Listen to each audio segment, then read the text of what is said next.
Scott, that's jwellfire.com. Final Days Report, episode 428. Hologram tech, the next generation technology being discussed by Sam Altman and others as this new secretive project, new company that they're launching.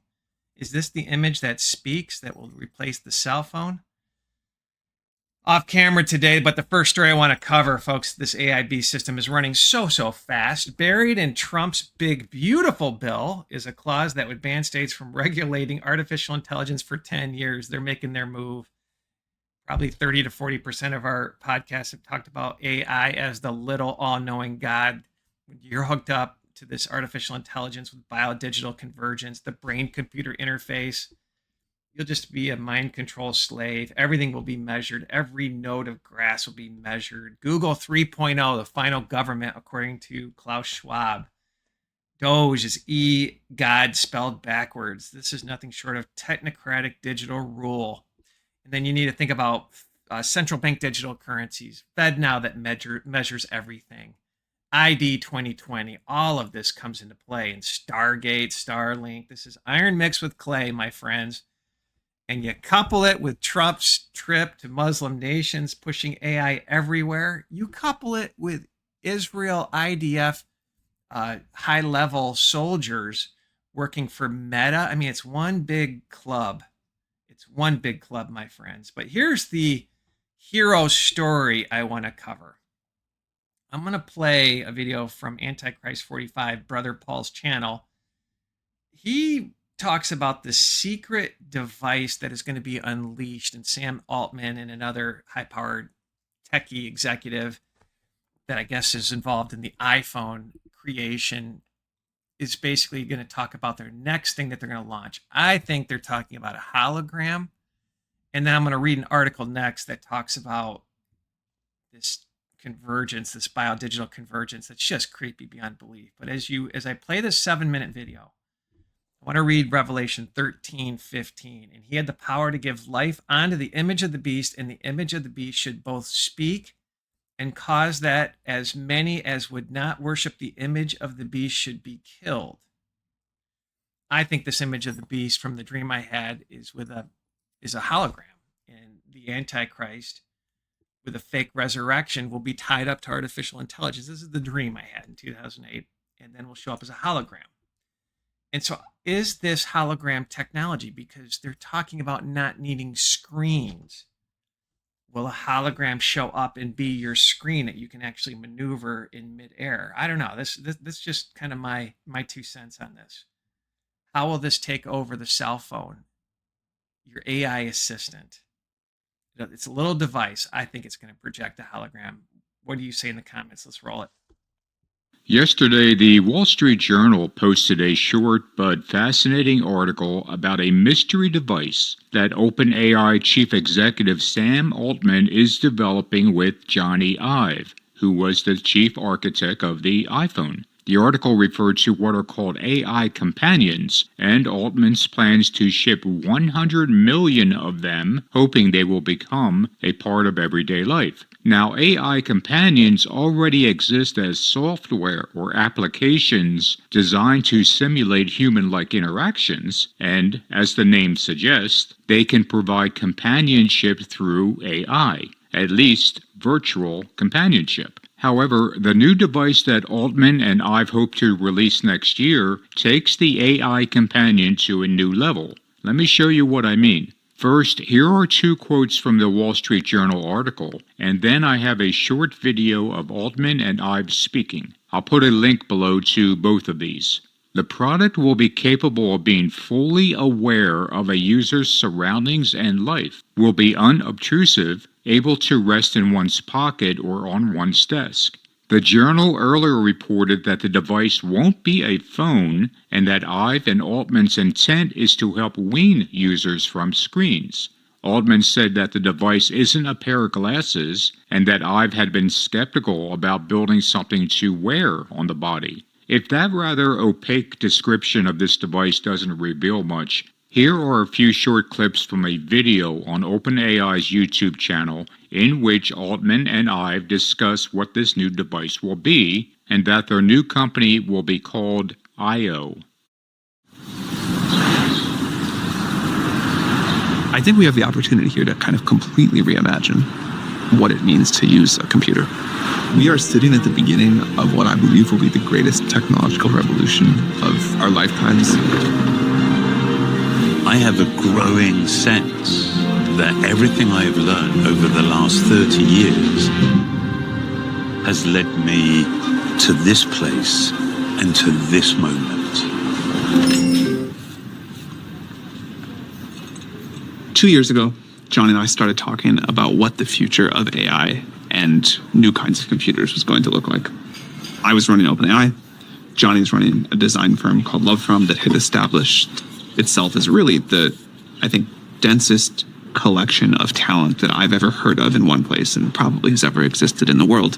And it became very quickly apparent to both of us that we needed a third company. A year ago, I founded IO with Scott Cannon, Evans Hankey, and Tang Tan, who are the most extraordinary engineers. They have built a team of remarkable subject matter experts that range from hardware and software engineering, physicists, researchers, product manufacturing experts. And so IO is merging with OpenAI.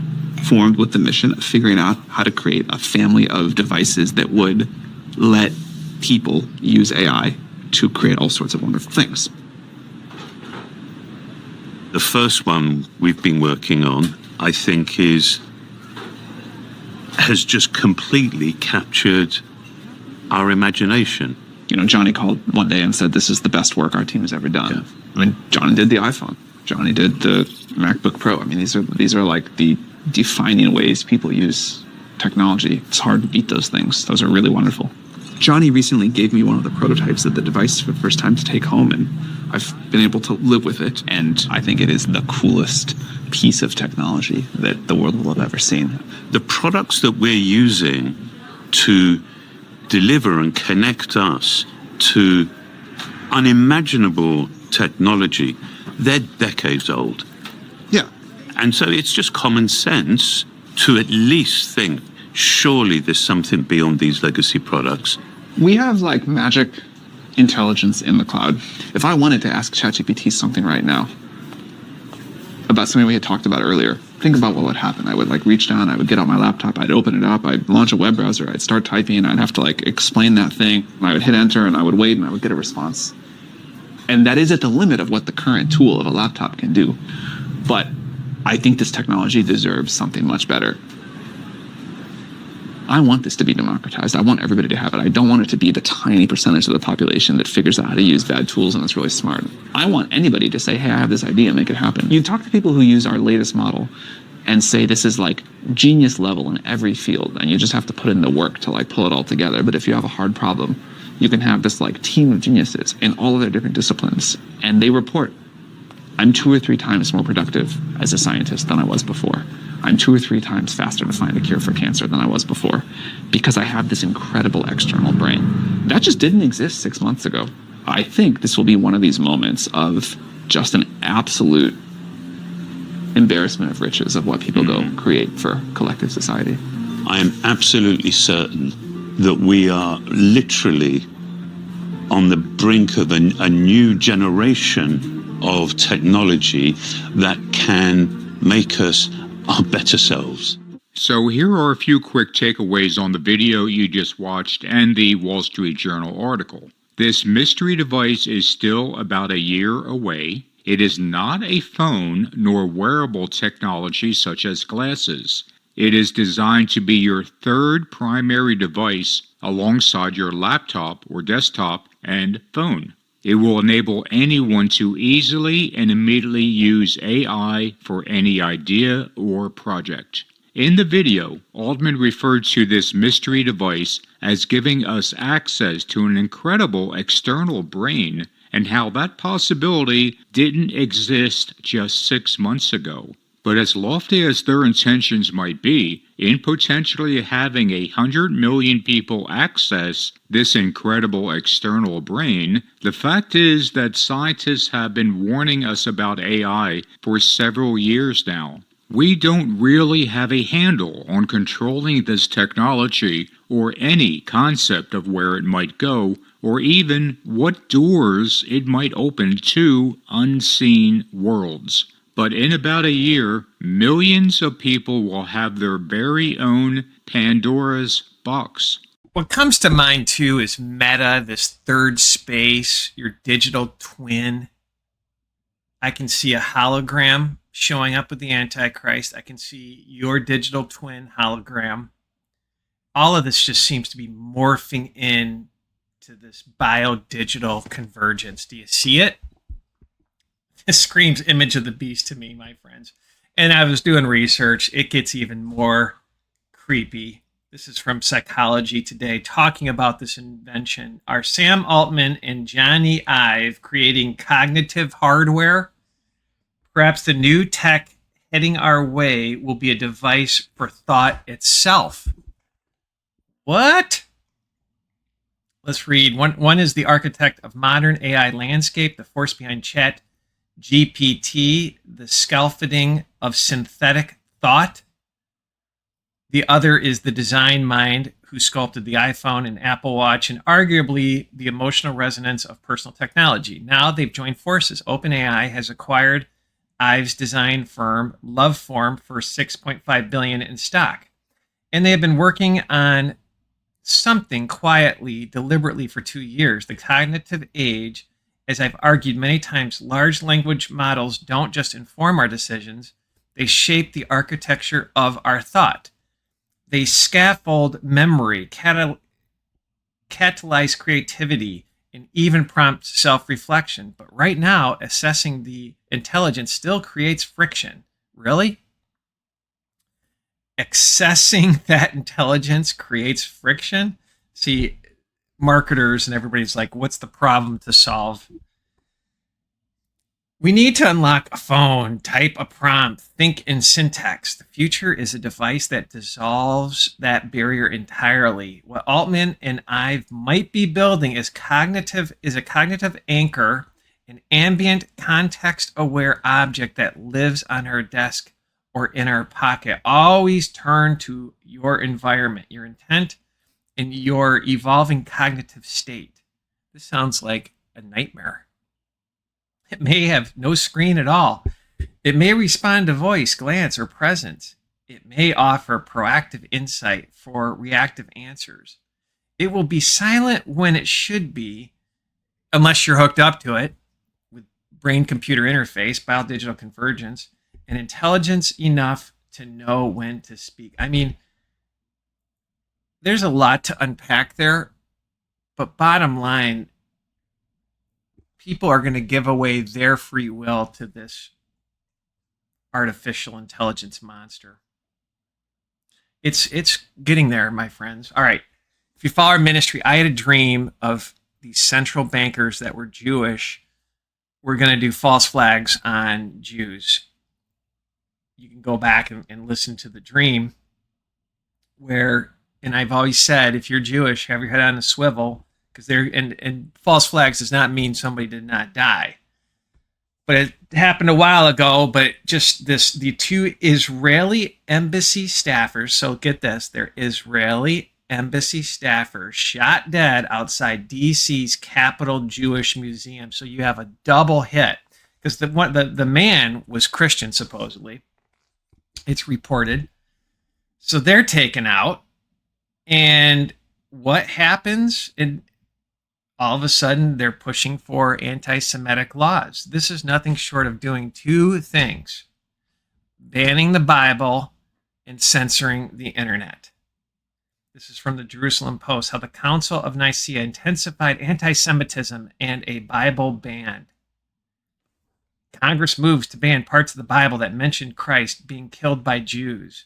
That is the Anti-Semitism Awareness Act. There's a lot of pushback to that, but they need to keep priming, because the war is against Christianity. The ultimate war is against Christians, if you have eyes to see. So censorship is a big play here. What I thought was interesting is this video where he said, "Free Palestine." So somebody took a shot of the person arrested, and he's saying, "Free Palestine." So then all of a sudden, you see this in the news. For those who warned of free Palestine violence, fatal shooting at D.C. Jewish Museum offers grim validation. So they want to go after free speech, free Palestine. And of course, I don't condone taking these people down. But is this a false flag? Did somebody actually target these two people with this narrative? I mean, some of the people giving post assassination interviews look like they were just bad C+ actors. Will the Capitol Jewish Museum shooting lead Trump to crack down on even more pro-Palestinian activists? No, people just want the genocide to end. People understand, and even Jews understand, that October 7th was a stand down, a false flag. Choppers didn't go up to take them out in, for 6-7 hours, 5 hours. Right? A mouse hits the fence, and in 2 minutes, there'll be Jeeps there. None of that. They wanted it to be gruesome and bloody. Don't fall for any of it, my friends. All right, here's the goal. And again, I had that dream that Jewish people will be targets for the one world agenda. And here this guy from, what is he, from the National Director of Anti-Defamation League. Here he goes. He's pushing for anti-free speech. You can just see the playbook. But all of us need to call it out. I'm thinking about the New York Times doing a gauzy profile a few weeks ago of this gamer, Hassan Piker, who regularly employs awful genocidal rhetoric against Jewish people in the Jewish state. Like, extremists should not be empowered. People who spout prejudice should not be platformed. This is a moment when we need to look ourselves in the mirror and say, we've got to stop this because the consequences are deadly. See, it's so easy to see the playbook. Most people just want the genocide and the starvation of kids to stop, and the taking of the land for the natural gas resources, the Riviera of Gaza. It's really quite a clown show. Homeland Security, this is where it gets a little creepy. Homeland Security gets involved because you need to think Noahide Laws. When they implement Noahide Laws and you don't want to take and sign up for Noahide Laws and their Mark of the Beast system, Homeland Security is going to be involved. Do you have eyes to see? Harvard is being held accountable for collaboration with the CCP, fostering violence, anti-Semitism, and pro-terrorist conduct from students on its campus. What about the bioweapons from the colleges and universities given or sent over to China? I mean, come on. They use China when it fits their purpose, but this is just a little creepy. Big picture creepy when Noahide Laws get implemented. And this is an end of days news ministry as the days of Noah. Bird flu vaccine for cows passes early test. Researchers have tested an mRNA vaccine against avian influenza in calves and promising results. Really? It's just the defilement of God's creation. As the bird flu sweeps across U.S. poultry and cattle farms, researchers are racing to find ways to contain the outbreaks before they ignite a human plandemic. Now the team of scientists has developed a fresh approach, the first mRNA bird flu vaccine for cattle. Early findings posted this month on the preprint server BioRxiv, however you pronounce that, reveal that the experimental vaccine triggers a strong immune response to the virus and protects against infection in calves. The results have not yet been peer reviewed. This is garbage as the days of Noah. I bind it all in the name of Jesus Christ. All right, I want to end with a video from Whitney Webb about the big picture of this AI enslavement system. She uses some pretty good words, but what she misses here, she misses biodigital convergence, but she basically will say that people will be slaves with artificial intelligence. She's right, but there's biodigital convergence. I did not hear her mention that. And then I don't think she's a Christian. She misses prophecy. This is that fourth beast system, iron mixed with clay. But let's summarize. Is that technology that Altman's working on, is that some sort of hologram? Or synthetic thought is even more creepy, where you're hooked up to artificial intelligence. Both of them are nefarious. And then Trump's pushing this big, beautiful bill that won't allow states to combat. So you need to think about this. When it gets hot and heavy and AI is running the world, you can't run to a state that says, no, your AI policy doesn't work here. Your AI Egov doesn't work here. And then we covered the mRNA DNA defilement, which is wicked, and obviously the incident with with a Christian man and a Jewish woman working for the Israeli embassy and went to a Jewish event, gunned down. Something smells with that. I'm not saying they didn't die. Something smells scripted. Free Palestine. Then we get everybody calling against free speech. And I'm telling you, that dream, again, if you're Jewish, of central bankers doing false flags against their own people to fit an agenda. So have your head on a swivel, and more importantly, come to Christ. Read Isaiah 52 and 53. Let's play this video and have a blessed day. Thank you for your support. We need it. Weapons stuff in the U.S. that's also being tested. Not just, I mean, Israel has their own, but the U.S. has it too. It's being tested in Ukraine to decide who lives and dies. It's Peter Thiel and Palmer Luckey, who created Oculus, which was sold to Facebook because of Peter Thiel, and all of this stuff. It's the same crowd. Peter Thiel runs Palantir, that you harvest your data for intelligence agencies. Every intelligence agency in the U.S. uses it. What has to be done is people have to divest from Silicon Valley and Wall Street as much as possible, because basically what I call the blob that basically runs the US, it's the national security state, it's Silicon Valley and it's Wall Street. Okay. Mm-hmm. It's harder to divest from the US government if you're living in the US than it is to divest from big tech and Wall Street. You can take your money out of JP Morgan and Wells Fargo and Citi, and you can stop using Google products, Microsoft products. You can not use OpenAI, maybe, which is basically Microsoft, and all of this other stuff, because they plan to do a lot of bad stuff with your data, like a lot of very bad things. Here's an example that's very black-pilling. Sorry, everybody. Okay, so what's going on right now in Israel, right? The IDF uses an AI algorithm that they literally call the gospel. And they said, the IDF officials have said that before the gospel, they identified 15, 20 targets to assassinate in Gaza a day. Now that they use the gospel, the AI algorithm identifies hundreds. Right? And what are the metrics for identifying who gets to live and who dies? Well, they won't tell anybody. But a lot of the people that have been killed have been women and children. Was it because they liked a post that Hamas made on a social media network? Was it because their cousin is in Hamas? Was it because they went to a person's house who a relative of Hamas lives there? I mean, it's very broad, isn't it? No one really knows. So it's very likely that because of the surveillance dragnet that Israeli cybersecurity companies test out first in Palestine and then export around the world, because that cybersecurity segment of Israel's economy is like a major part of their GDP. And they test it out there, right? So Palestinians are some of the most surveilled, data harvested people on the planet. This data that's been harvested on Palestinians is now being used to decide which of them are blown up or not.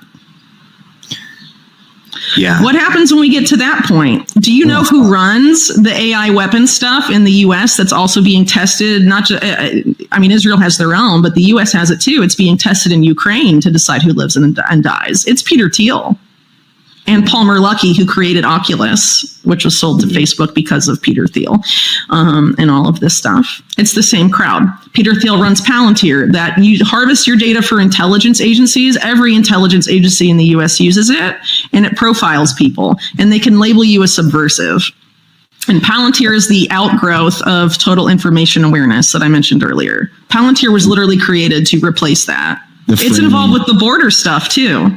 They have this huge surveillance autonomous dragnet on the border, Anduril set up. It's obviously not stopping people from coming in. Is it to stop people from coming out? They want everyone's data. I mean, data has been a huge part of this play for a really long time. And now we're giving away more of our data than ever and more intimate parts of our data. And now they have tools that use that data that can do awful things if we let them. And it doesn't mean we have to live without AI or any of this stuff. Like, if you want to use it, okay, but we have to divest from big tech AI because they are trying to use AI to turn us into a giant underclass of subhumans who, I mean, this Kissinger-Schmidt book is so crazy, and I encourage everyone to read it because they literally lay out that it's going to create neo-feudalism. They don't use that term, but basically they say there will be two classes of people. There will be the people that program and maintain and set the objective functions of AI.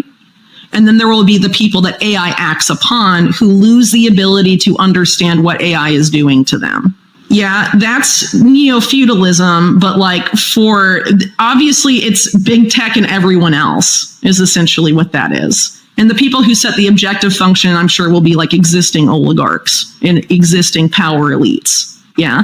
Once that system's in place, you're not going to break and get into the top tier. Like, that's over. You know, AI will act on you, will manipulate you in ways you don't understand.